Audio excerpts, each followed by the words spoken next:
All right, thank you for tuning in to another episode of the Bullpen Blues. As always, I'm your co-host Kevin Dixon, joined by our good buddy David Esser. David, how we doing, man?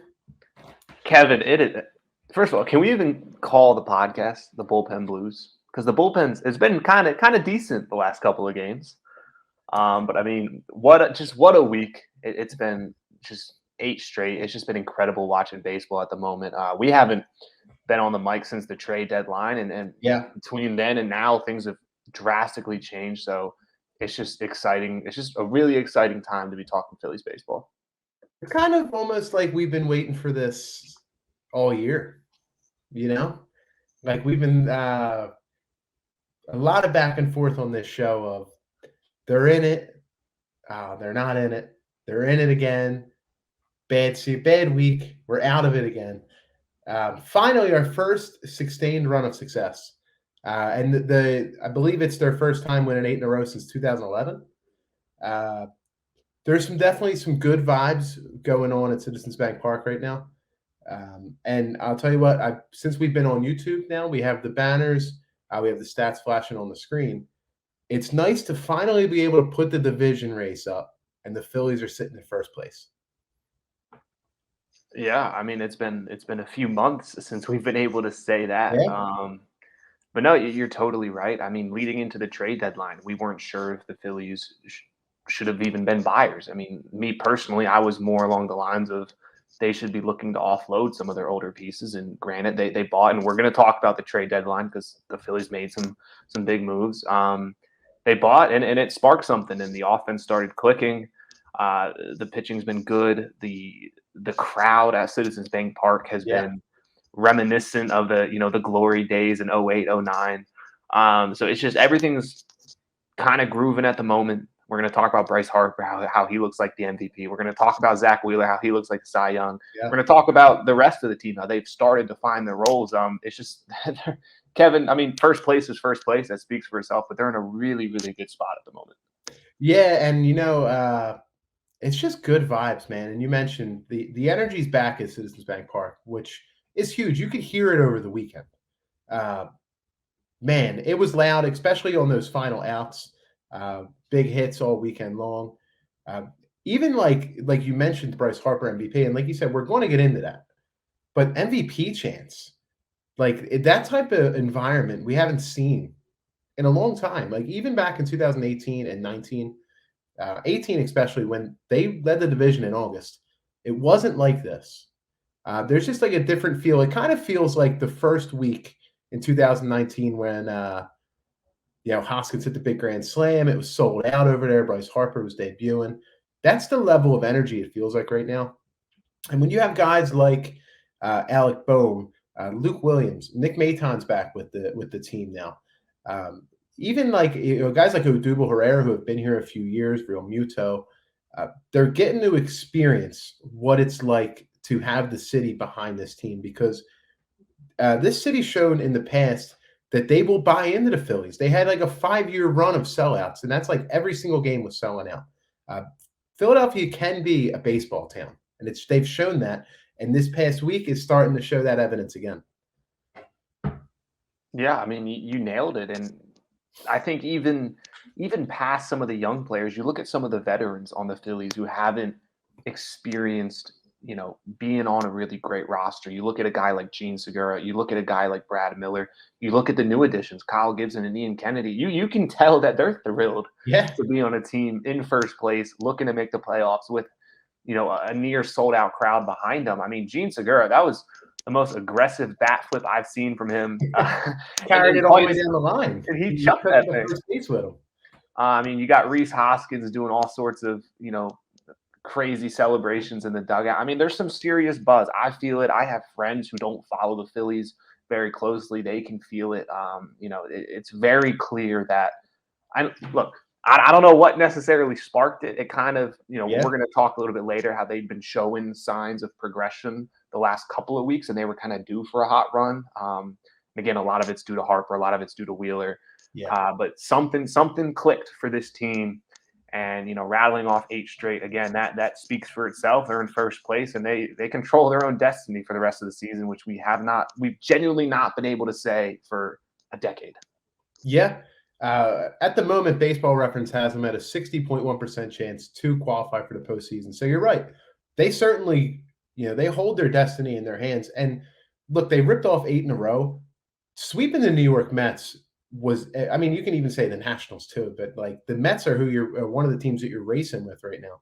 To sweep them, I think that's when now people are starting to be like, wait a minute, all right, like there's something fun going on here. I mean, even like the national media is starting to pick it up. Like there's getting a lot of airtime, and it just shows because it's Philadelphia, man. Like people want to be invested in it. So it's nice to see that things are going good. And hey, man, a lot of people will gatekeep. You haven't been with us through the hard times. I want everybody on board, man. It's more fun. There's more energy, when everybody's supporting the team. So it's been a lot of fun this past week, and yeah, I'm ready to keep it rolling. It's I don't know if it's good or bad thing they're off today. We mentioned some of the guys who haven't gotten to experience this. I mean, he had some big starts down the stretch in 18 where he wasn't very good. He's had a pretty bad year overall in terms of the kind of pitcher that he is. Could be the biggest start of Aaron Nola's career tomorrow night, just to try to keep this energy rolling. They're at home against the Dodgers, who are world champions. They got Max Scherzer coming in, who they've seen a billion times over the last few years. This is a big one tomorrow night, David. Yeah, and I'm tired of seeing Max Scherzer. I really am. I know. They can't miss this guy. They can't dodge him at all. All right, Kevin. Before we start looking ahead to the Dodgers, I want to backtrack just a little bit. I want to rewind to the trade deadline because I think Yes. that was the last time we recorded. We had a trade deadline pod up in the morning. We appreciate those who listen to that. That's when this all kind of came together because again, we weren't sure. Phillies, buyers, sellers, something in the middle. They tried to pull off a trade with the Pirates that fell through. Yeah. It was looking like a disaster. Big Dave Dombrowski, he does what he does best, and he improved the baseball team. He went out, he brought in Kyle Gibson, who's had a very successful first 2 starts for the organization. He brought in closer Ian Kennedy, who's been meh, but he's an arm. He can contribute. Got some big outs over the weekend, so. He did get some big outs over the weekend. And look, this team's been starving for big outs. Yes. They trade away Spencer Howard. They do get back right-handed pitching prospect Hans Kraus, which was that kind of flipped the trade for me. Kevin, I want to dissect this trade a little bit. I want to kind of hear your thoughts, and then I'll give mine. Well, I've been preaching it for forever on this program that I have always believed that Spencer Howard was a relief pitcher. So there was a lot of pushback on this move. Basically, a lot of people were upset that they pretty much sold low on Spencer Howard, and right, I mean they did. There's no question. I think it was more of they didn't necessarily believe that value was going to go back up. Basically, what I'm trying to say. So they're trying to get them as much as they can. It may seem like they sold low, but the early returns would indicate that this was a nice stabilizing move for the ball club. Like, as you mentioned, now they haven't lost in 8 days. Kyle Gibson has come in and given them 2 very quality outings so far. He's 2-0. He's gone 100 pitches in each outing, 113 in his debut. So I think the big thing is that he's just like a horse, man. Like he's going to eat innings for them, and that helps the bullpen as well because then you're not going to the bullpen 3 out of 5 days a week in the 4th inning. So getting a guy like Gibson, I think, was very underrated. The pundits are now starting to come back, and I heard multiple times today. MLB Network or MLB Now on MLB Network did a whole 30-minute segment on the Phillies and the Mets and National League East. The consensus is starting to be the Phillies improved a lot more than people at least gave them credit for at the deadline because they do get a quality starting pitcher. They get a proven veteran reliever who was a guy that a couple months ago we were saying they should have signed him. So they end up with him anyway. And then I was happy with the move in the beginning, and then later on it came out that Hans Kraus was included in the deal, who's now the number 4 prospect in the Phillies system. So maybe he's 2 or 3 years younger. I think he's still 22. He's younger than Spencer Howard. There's a lot to like about this trade, especially for someone like me who I don't believe that Spencer Howard's a starting pitcher. So if he ends up being a reliever, to get what they got, I think it's a pretty good get. Yeah, and I saw two very distinct reactions to the trade. I saw nothing in the middle. I saw it was either a home run move for Dombrowski, one that we're going to look back on in 10 years and be like, oh, that was another Dombrowski move where he just crushed at the deadline. And then I saw a lot of people, mainly from kind of the prospect point of view, guys who do scouting work for Baseball America or Fangraphs or whatever the company is, be very critical of the move because, as you mentioned, they sold extremely low on Spencer Howard. This was a guy who was a top 100 prospect less than 9 months ago. They definitely sold low. Now, again, you have to look at it and understand that his value had tanked between then and now. I think even just dating back to the offseason, they probably could have gotten a much better pitcher if they would have traded Spencer Howard before, this season when they just pulling him back and forth. And some people put a lot of stock into the idea of he probably should have been in AAA, continuing to lengthen out. Some people just, you look at him and you say that's a reliever. He can't get past the third inning. I see both sides of the argument. Early returns for Texas hasn't been great. Spencer Howard again struggled in his first start. I still think they should put him down in AAA for another year. But yeah, it was the Hans Kraus addition that really swung the trade for me. Because when I first saw it, I was not a fan. Not necessarily because I don't like Kyle Gibson and Ian Kennedy. I like both of them, but I just felt you could have gotten someone a lot better for Spencer Howard. But then to see them return Hans Kraus, you kind of kill two birds with one stone. You get yourself a proven starter in Kyle Gibson. You throw on Ian Kennedy, who's whatever. I think he's okay. He's nothing special. But then you also replenish the farm system a little bit, where you can use Hans Kraus in an offseason trade. He can be a rotation piece for you down the road. That's what really turned the tides for me. And then obviously seeing Gibson make his first two starts as a Philly, that helps because he's been very, very good. I thought his performance against the Mets was spectacular. Yeah. That's the type of performance you need down the stretch, and he's been very, very good. So yeah, I'm right there with you. I think I saw the trade initially, and I was like, I'm not a fan of this. I'm not sure what Dombrowski's looking for. I saw that he was able to replenish the farm system a little bit while making the team better, and it sold me. Yeah, and I understand. Look, he's faced the Pirates and the Mets, which are two of the worst offenses in baseball. But you can only play who's in front of you. I didn't think it was necessarily fair of how critical people were of Gibson because you can look at his career up until this season. He's been more of a middle of the road arm. Yeah, he'd probably do for some regression, but at least his first couple outings and even as recently as I believe 2018, uh, he's shown that he can be a reliable middle of the rotation arm. Which let's face it, man, this team was trotting Matt Moore, Chase Anderson, Vince Velasquez out there for 35% of the starts this year. It's nice to have another stabilizing arm. I think I think they could have even used another one, and we've talked about that off the air. It would have been nice to land Anderson as well. But the early returns are very good, and I am seeing things on Kraus and video on him, and he's a really energetic guy. He looks like he could be a lot of fun. Yeah, well, and the funny part, I'm super glad they did a deal with the Rangers because I very Yeah, briefly yeah, wrote about the Rangers for a little bit, so I was very familiar with Gibson and Kennedy and kind of how they've gotten better this year compared to past seasons. And I was familiar with Hans Kraus. I'd actually written a few articles on him. And the one thing that a lot of Rangers reporters did mention was that they think he's a reliever. So you're kind of looking at that and saying, best case scenario, he turns into a starting pitcher. They're using him as a starting pitcher in Double-A right now, and he's been good in that role. But I know there was some concerns about his pitch arsenal. Last time I checked, he really only throws two pitches, fastball yeah. and a slider. His pitch arsenal not being deep enough to be a starter, but that's way down the road. We'll worry about that when that comes around. But yeah, circling back to the one big criticism I have with Dombrowski, because ultimately I like the Gibson move. I like Brandon Kennedy. They brought in Freddie Galvis, who's yet to play. I like that addition. Yeah. I don't know why they didn't get a fifth starter, Yeah. especially learning – knowing what we know now with Zach Eflin, he's not close. He's probably Yeah, it's really concerning, man. 3 weeks away if we're lucky. Yeah. They already We would have have for the playoffs pretty much. Yeah, I mean they've already had to move Ranger Suarez to the rotation, which is a move that's had mixed Oh, results. yeah.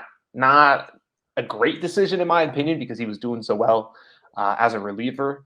So I feel like they really, if you're going to do the big move, go get Gibson, go get Kennedy, bring in Gallup. Like, why not just go get a fifth starter? I don't care who it is. It doesn't even need to be Tyler Anderson from Pittsburgh. The Diamondbacks had starters they were trying to pawn off. The Rockies, like whoever. That was my one criticism where I'm like, if you're going to go try to win the division, go try to win the division and sure up your rotation. Because now we're still in a spot where not only do they have Ranger Suarez in the rotation, but they're still relying on Chase Anderson, Matt Moore, potentially Vince Velasquez until Eflin gets back, which might be for some time. Yeah, I think the most encouraging thing for me about Ranger Suarez being entered in the rotation, and as you can see on the screen here, if you're watching with us on YouTube, he has a sub-1 ERA this year in over 40 innings. So he's been damn good in a multitude of roles that they've had him in. The one that really encouraging thing is when he was interviewed, it sounded like this is something that he wanted. He wanted to be a starting pitcher. So, I certainly understand, especially with the situation of the Phillies bullpen. Pretty much what you did is you took Suarez out and you put Kennedy in. That's ultimately what ended up happening. Um, but long term, if you're also maintaining a long term view, which you've gone on record multiple times, and I tend to agree, serious contention, I believe, is 2022. I know that you agree with that. 2022 and beyond, we believe World Series contention. We said all along, we believe they could make a run at a bad division, which is what they're doing right now. Long term, it may benefit them to have Suarez get stretched out. I'm interested to see what they end up doing with him in his next start. Maybe he'll be up near 75 to 80 pitches. But if they can get him stretched out, especially for the month of September, that gives him another very good starting pitcher because we both believe in the guy's stuff. Like he's shown he's poised. He's been a very quality pitcher for them.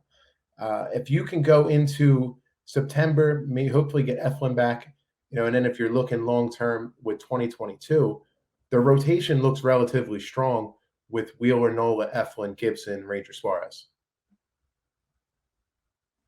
Yeah, absolutely.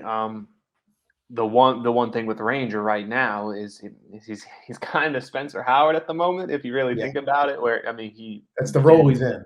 He didn't even get through 3 innings in his most recent start. He pitched well, but they just his pitch count so limited at the moment. Again, hopefully that. Did you hear his comments? His comments post game on the pitch count. No, what did he say? Ultimately, he was like the pitch count had him being less aggressive. Like he's like, in the back of my mind, I know I'm on a pitch count. Okay. So hopefully, if we can get to where he's stretched out and he can go 90 to 100 pitches in September, we don't have to worry about that. But you're right. He wasn't particularly sharp. He didn't give up any runs, but he wasn't that sharp in his last outing.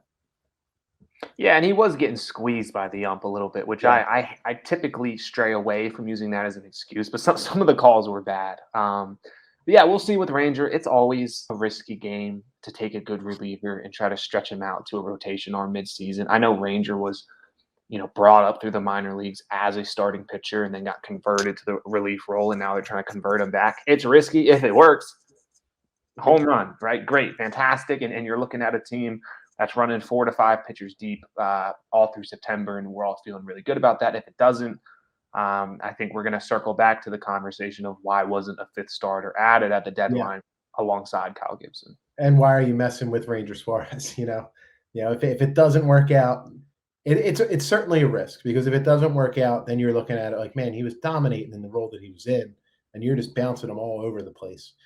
I think what it shows with how they've handled him and how they've handled Spencer Howard, at least it's semi-encouraging if you look at it, in a positive light, is ownership and the front office are trying to win right now because everything they've done is for right now. So, we'll see how it ends up playing out. Looking at it glass half full, I was encouraged that they were pushing him towards 60 pitches in his second start. I'm hoping we see it up towards 75 and 80 in his next one, which I will be at Thursday afternoon. Then we can get up to 100 pitches. Then we can get to 100 pitches. Then we're not as concerned, and then he's stretched out. Yeah, absolutely. All right, so I want to kind of pivot now away from the trade deadline, away from the new look rotation. Kevin, we got to talk about Bryce Harper. Just absolutely insane. He was good. He was great all season long, but he's been on a different planet since the midseason mark. He's, in my opinion, the front runner to win MVP as long as Tatis is sidelined. A lot of the betting odds, both national and local, have started to favor Bryce Harper as the lead for National League MVP. And now that the Phillies are in first place, he's very much in that conversation, Kevin. Yeah, and you know what? The baseball world's taken notice because we talked about this off the air. If you watch this guy that night in and night out, like we have and a lot of Philadelphia Phillies fans have, I'm not surprised. He's been great, especially in the last 2 years, 2020 and 2021. He's been the elite offensive force that he was supposed to be. 2019 was a very good year. I was very happy with 35 homers, 114 ribbies. I believe his OPS was just under 900, so that's great.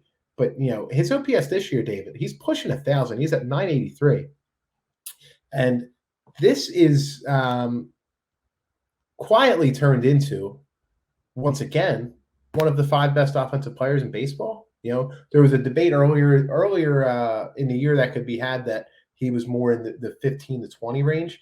I don't know if you can deny it, man, any longer. Not you, just in general. I don't know if you can, name at the moment 5 better offensive players.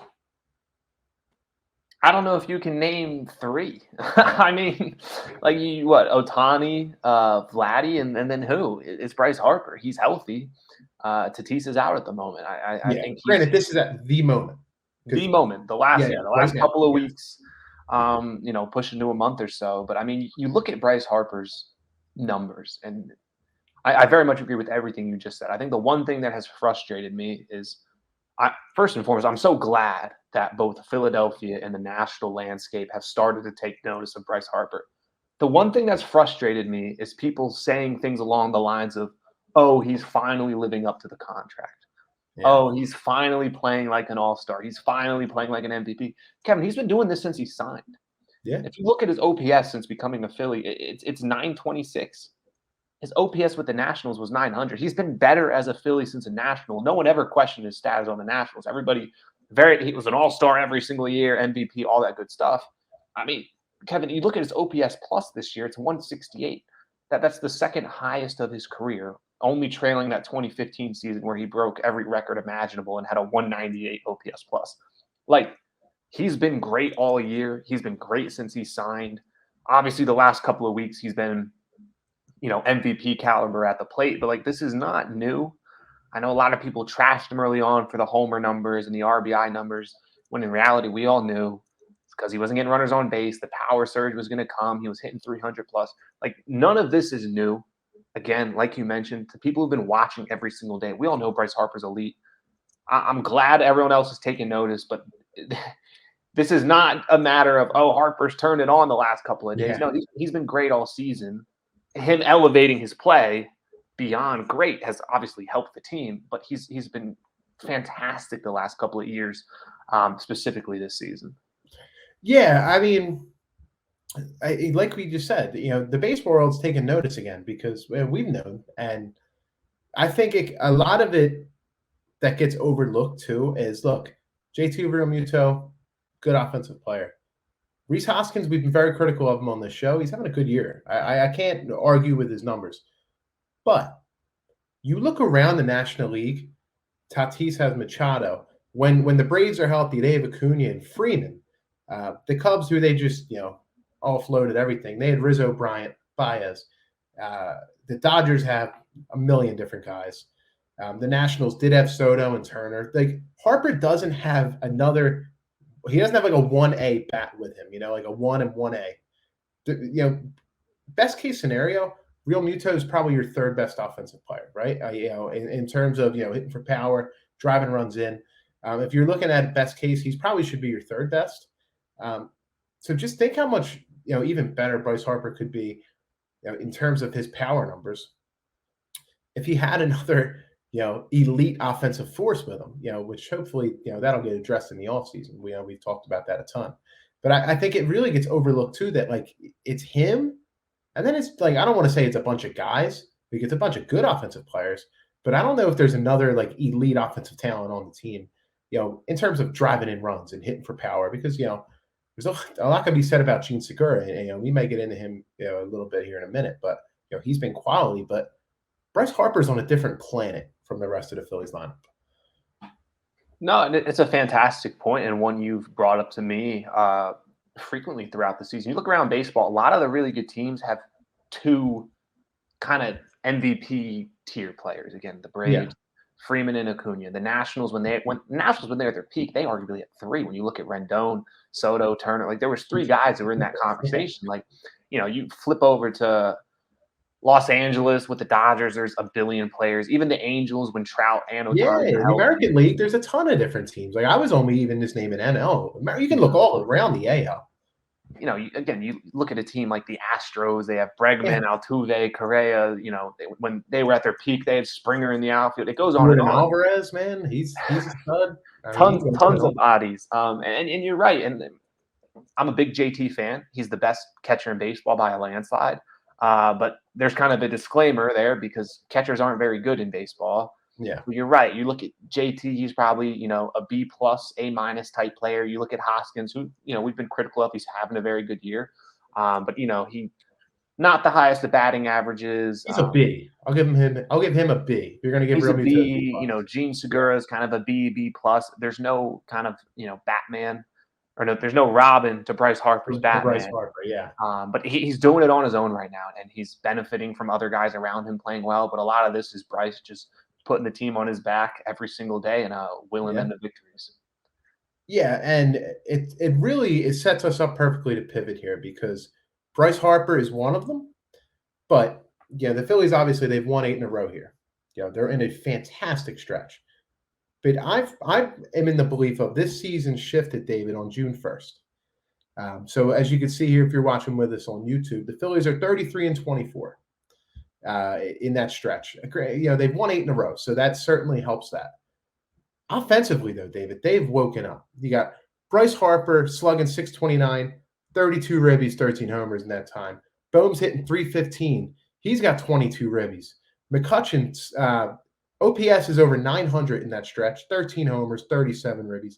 Segura's been steady, over 300, plus OPS over 800. He has 28 RBIs. And Hoskins, he's only hitting 221. 857 OPS, 17 doubles, 37 ribbies in that span, 13 home runs. The Phillies bats woke up on June 1st, and that was a night that they clubbed the Cincinnati Reds. I believe they put up a 17 spot. Matt Joyce, I think, hit a grand slam in that game. The Phillies season, obviously, this last stretch, winning 8 in a row, has inflated the record a bit, but the season turned at that moment. The bats woke up. Yeah, and that was something we talked about on the show during the offseason, that we all felt pretty confident the offense was going to be good. And for a plethora of reasons, to start the year, it wasn't. You had Harper getting hurt, JT was hurt, Didi was out for an extended period of time, Gene missed some time, like all sorts of injuries. The bench at the start of the season looked a whole lot different than it does now. You mentioned a bunch of automatic outs. McCutcheon was an automatic out in that lineup. Any day that Knapp still plays, automatic out. Gregorius has been awful. I mean, they woke up, man. That's basically what happened. Well, you mentioned Matt Joyce, who I think is still in Clearwater at the moment. Yeah. I don't know what happened to him. I can't imagine we'll see him again. No, that's okay. Jankowski and Odubel are plenty out there in the outfield.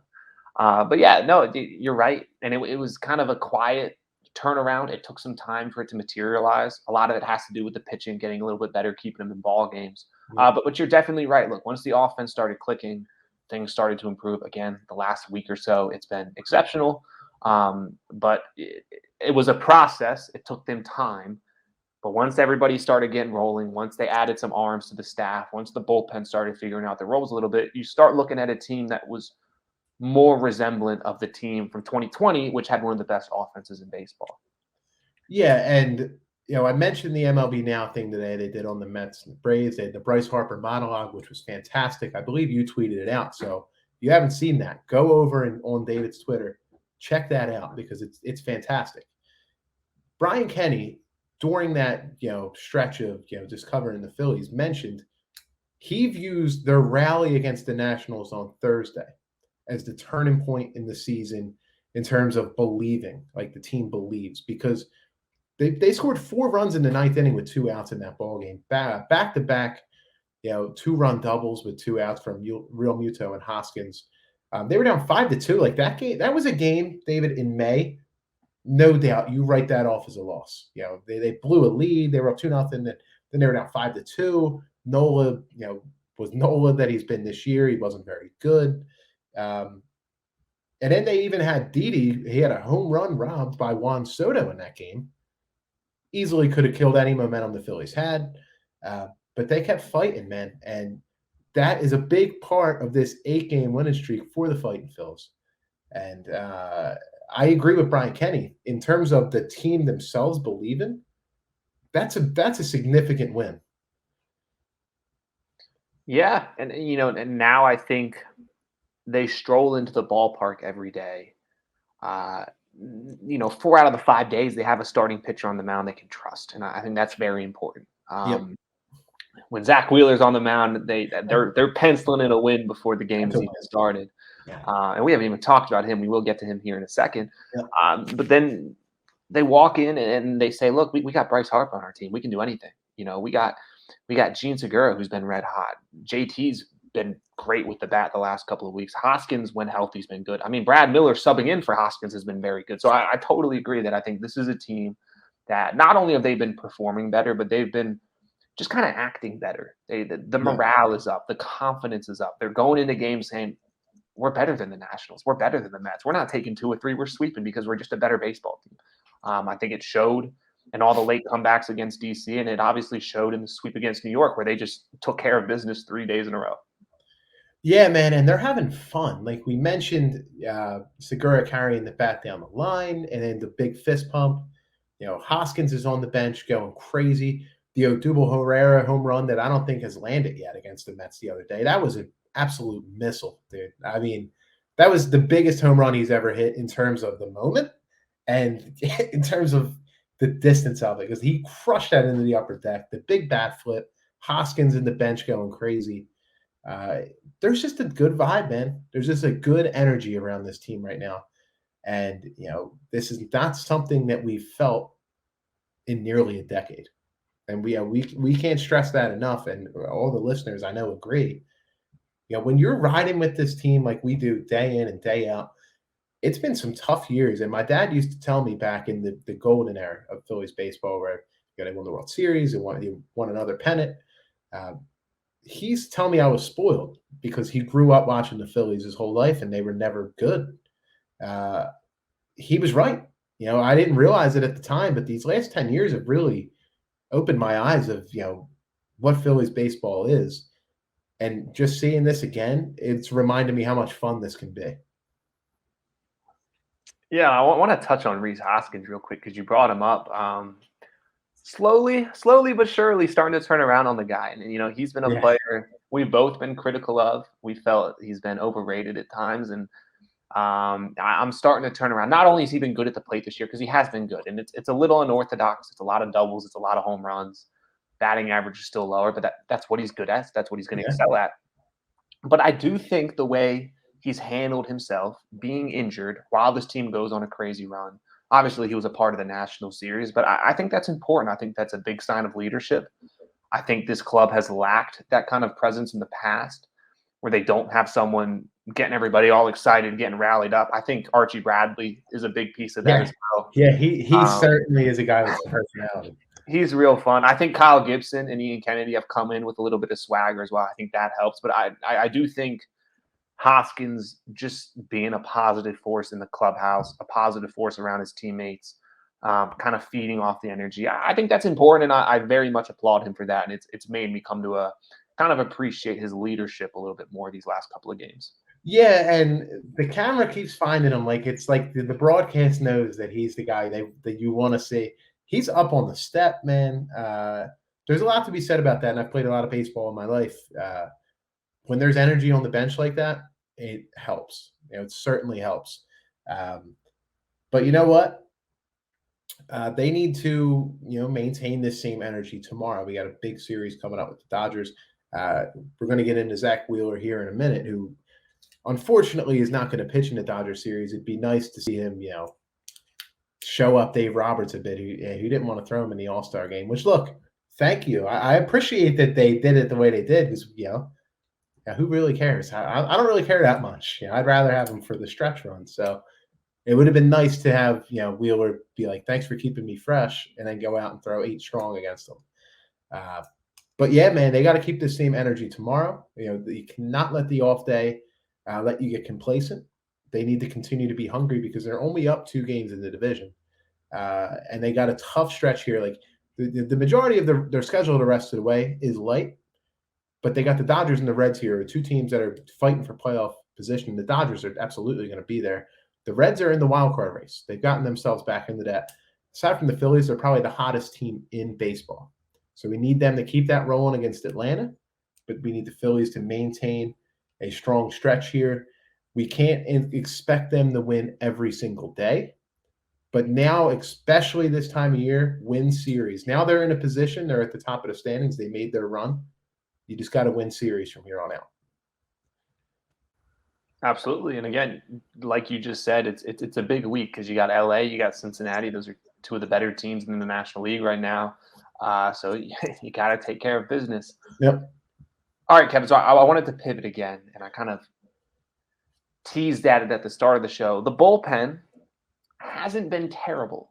I wouldn't go as far as to say they've been good, but they haven't been terrible. A few guys, you look at Archie Bradley, you look at Hector Neris, you look at a JD Hammer. They've started to solidify roles in the pen. Kevin, are we feeling okay about the bullpen at the moment? Well, JD Hammer's been a fantastic surprise. It's very encouraging that guys like him and Ranger Suarez have come up and shown that they've developed at the minor league level, because this is a different JD Hammer. You mentioned it. His breaking pitches look much better. You mentioned to me it's an MLB caliber slider that he's throwing right now. It looks good. We mentioned, though, I'm kind of proud of us for this. The last few episodes we've said it. This team has some quality bullpen arms. It's more about finding them roles. I think getting Kennedy as their closer is big because they didn't really have anyone that was comfortable in that role. I don't have the numbers here in front of me. You tweeted them out recently. Hector Neris has been dominant in his middle relief role. Archie Bradley, his advanced stats would pretty much say otherwise, although they are coming down. It's starting to trend in the right direction. He's been fantastic. Getting away from using Alvarado in these key situations, I think, is important. I think you bring him in, you have to have somebody ready, because if he's not throwing strikes, it's apparent. They got to make sure they have a backup plan when they go to him. But I think adding Ian Kennedy is just so massive. Having a guy who is comfortable as a major league closer. He was having a very strong year in Texas. He's a guy that you get the ball to him. He's not necessarily going to be locked down every time out. He certainly hasn't been so far in his start to his Phillies career. But just like a great example is how he bared down the other day after back-to-back homers in the 9th from the Mets against Lovera. Am I saying his name right? Mauricio Lovera?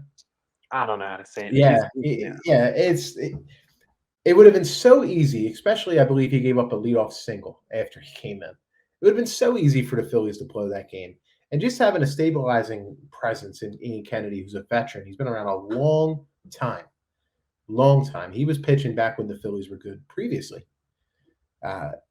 You could just see it too. Like you mentioned, the excitement that he had. And against the Mets, he just said, screw this. I'm just going to throw you fastballs. He was just challenging guys.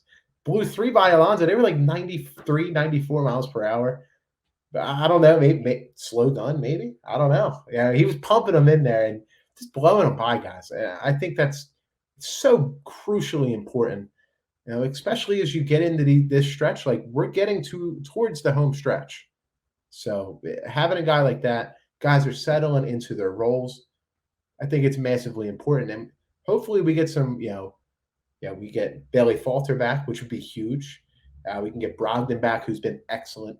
And if we can, Sir Anthony Dominguez, major wild card for this team. I'd be very intrigued to see what type of pitcher returns to the major league level when he does make his way back. This might end up being a decent bullpen. Maybe not the best in baseball, but a far cry from what we've seen in the last 16 or so months. Yeah, and I went and pulled up the Hector Neer stats that you brought up.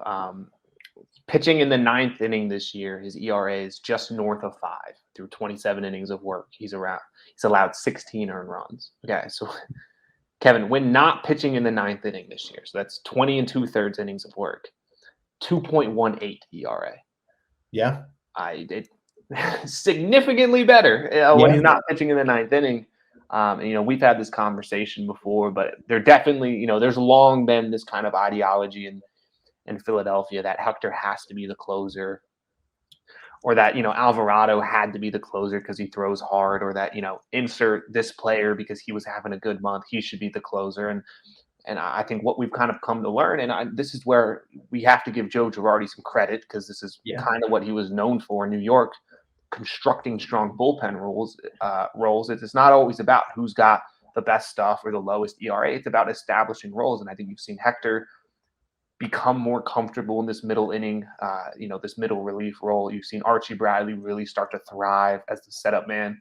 Ian Kennedy, look, I don't think he's the best closer in the world. I don't even know if he's a very good closer, but he's comfortable in the role. He's willing to pitch on short rest. He's willing to pitch on a moment's notice and come in and get out. He looks comfortable with JT.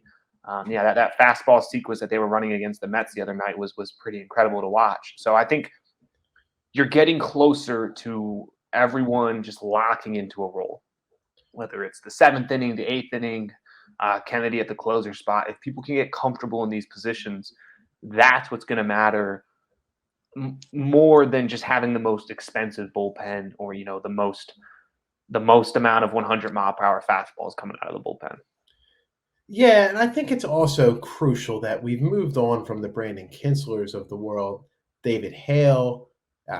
We still have to suffer through Enyel De Los Santos, but he's at least been more of a mop-up guy. He's kind of been their guy when they're getting their heads kicked in. They're like, all right, you're just going to eat some innings for us. I think that's big that we don't have those type of guys, because there was points in the year where David Hale was pitching in big spots, and it's just like, come on, man. We know how this is going to end. So I think that's really crucial. And I mentioned Kinsler as well, and that's a guy that we were excited to have here. He was just dreadful. And I think it's very big that we're not continuing to go to him, a guy with the ERA of 6.37 in 29 innings. I mean, come on, man. It's very interesting that they've stayed with De Los Santos this long. Maybe it's because he's striking out 13 hitters per 9, but right now, keep him, if he's going to be here, keep him in that mop-up role. He should not be pitching important innings for you. Yeah, and we'll see what happens when Falter and Brogdon. That's very true, because he probably won't be here once those guys are back. Potentially Sir Anthony, who you did mention, and he's cruising on through his rehab starts, which is it's interesting, promising. I hope the Phillies aren't banking on him contributing. It would just be a bonus. Should just be looked at as a bonus. It would be a huge bonus. All right, Kevin. That said, any other final topics you wanted to touch on before we sign off here tonight? We got to get into some Zack Wheeler. We didn't even get into Zack Wheeler yet. David, I am holding a ticket, $6, to return 225 ballparking, 35-1, Zack Wheeler.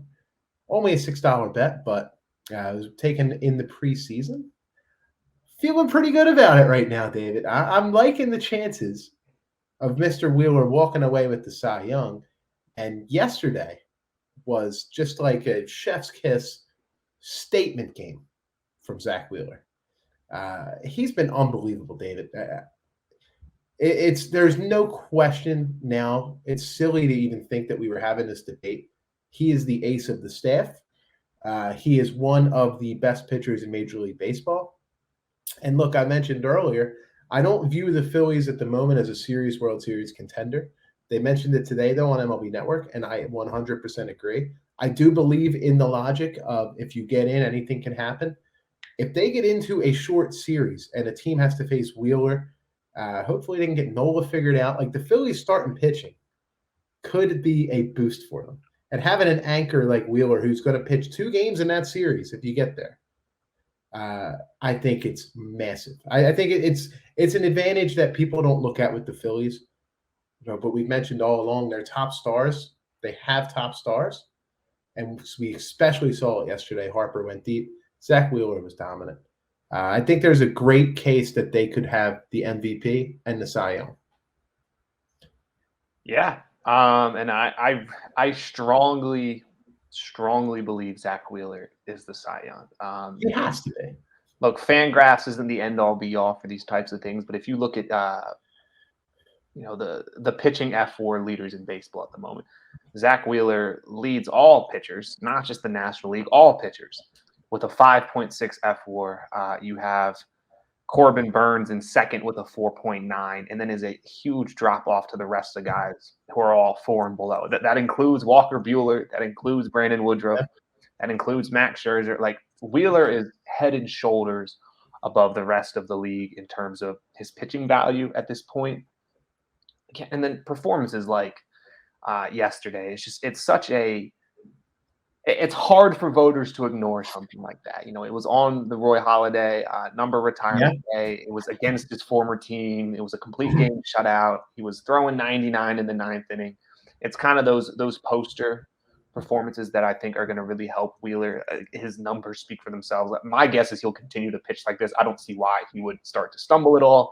He's been doing this all year. He was doing this last year as well. This is just more extended this season, a little bit better. Yeah, Wheeler been very, very good, and you're right. I think there's a high possibility the Phillies, if they continue along this kind of current track, they're going to finish the year with the MVP and the Cy Young. At the very minimum, they're going to have 2 top 3 guys in those categories.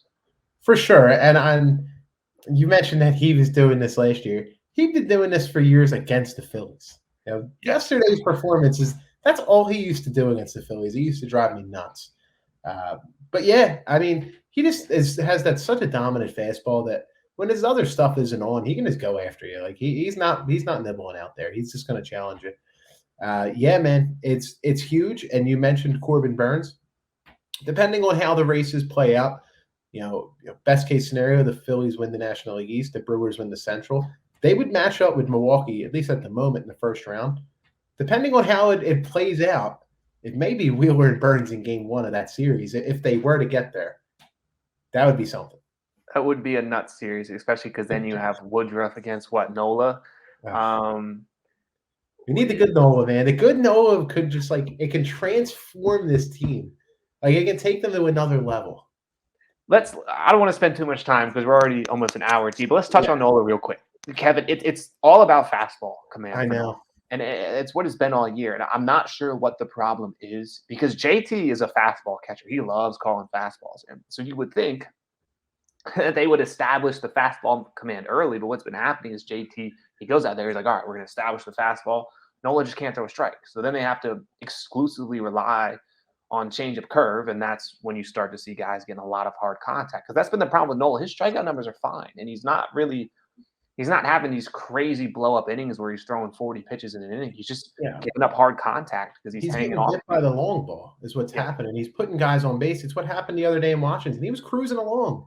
And before you know it, there's 2 guys on, and he hangs a curveball, and Josh Bell makes it a 5-2 game with a 3-run shot. And his FIP, it's not where he's been most of his career. It's in the mid-3s, but it indicates that like you said, he's been Aaron Nola. He's just getting bitten by the long ball. He has a career high home runs per 9 innings. He's given up 19 already this year. If they can just get that under control, that would seriously, if you can even get him to 80% of what he could be, it makes the Phillies a different animal. If you can get it, we've been saying it all year, and it's like I was saying to you with the Phillies. The other day we were saying 3 out of 4 with the Nationals, and I was like, "No, we need to sweep. We're getting to this point." It's not about the morale, the little victories anymore. This is crunch time. This isn't the same me from May where I'm like, looking at it like we're still in it. We got a lot of time. Aaron Nola hasn't been good this year, and we're running out of it's getting old continuing to say if they can get him figured out, But it's the truth. It makes the Phillies a different team, and him going the way he can, with Zack Wheeler going the way he can, they're not a team that teams would want to play in the playoffs because you have to face those 2 guys. I have no issues with what you said. I completely agree. You're right, and it is getting a little bit old. We're running out of time for That's the Nola thing. to. Like, there's no time to continue to say if we can get him better. Like, they need him good his next outing, which is tomorrow. They need him to be good. Yes, and they really need him to be good because Max Scherzer is not going to be He's going giving to be up a good. lot of runs. Yeah. Because that man is always good. I've never seen him not be good. Yeah. But all right, yeah, Kevin, that's all I really have to discuss. Obviously, we covered a lot today, so I appreciate those who hung with us to the end. It's just been a busy week in Phillies baseball, a great week. Yeah. So definitely a lot of fun to talk about that. And look, hopefully the next time we're on the mic, we're coming off another productive games against some formidable opponents in the National League. Yeah. And you mentioned it's been a busy week. Look, thank you to our listeners that they continue to listen. It certainly hasn't been as productive as me and David wanted to be in the last month or so. There's just been a lot going on in life. David with his big move, his sister was getting married. Then he gets home and he gets settled. My sister's getting married. We've been traveling all over the country. I'm home for good now, David, for a good stretch. I would like to think that we'll be on the microphone after the Dodgers series. Yeah, and look, I'm tired of traveling myself, so I'm hoping that I'll be home for the foreseeable future. But yeah, absolutely. Yeah, definitely agree. We appreciate y'all for sticking with us. We appreciate the extra love on social media. The Twitter interactions have been great as of late. But yeah, again, hopefully we're back on the mic right after the Dodger series, Yep. recapping a productive series at home again. Yeah, I'll be there Thursday afternoon. To see Ranger and to be determined, which the Phillies have gotten a million times this year. I mean, always facing TBD. TBD versus TBD, the best. Yeah, so I'm hoping they did a special today, and I'm sure a lot of people that buy Phillies tickets got it. 8-game winning streak. There was $8 tickets that they were giving out. That just shows they're trying to fill up. I bought lower level for like $18 a pop today. I'm hoping that it's pretty filled up over there on Thursday. It's a business person special, but I want to experience what I saw over the weekend. Yeah, I'm very envious. This is the I'll con of hold it living. down for us, man. Don't you worry. Yeah. Don't want to get too far ahead, but me and Kev, we were talking about the idea of me potentially making the trek back to the East Coast if You're they gonna have do to, sneak into the brother. playoffs. You're gonna have to. We'll talk about that when we get there. With that said, you can find us on Apple Podcasts, Spotify, Google Podcasts, Anchor, wherever you get your podcasts. Make sure to subscribe over there. Check us out on YouTube. Again, Kevin always does a ton of great work, overlaying statistics, graphics, all the stats that we are rattling off today. You can find on the screen on our YouTube channel. So check out that as well. We're on Twitter, Facebook, our personal Twitters as well are up on the screen. Every single one of those links can be found down below in the description. With that said, we're the Bullpen Blues podcast, and we will catch you on a couple of days. Go Phils.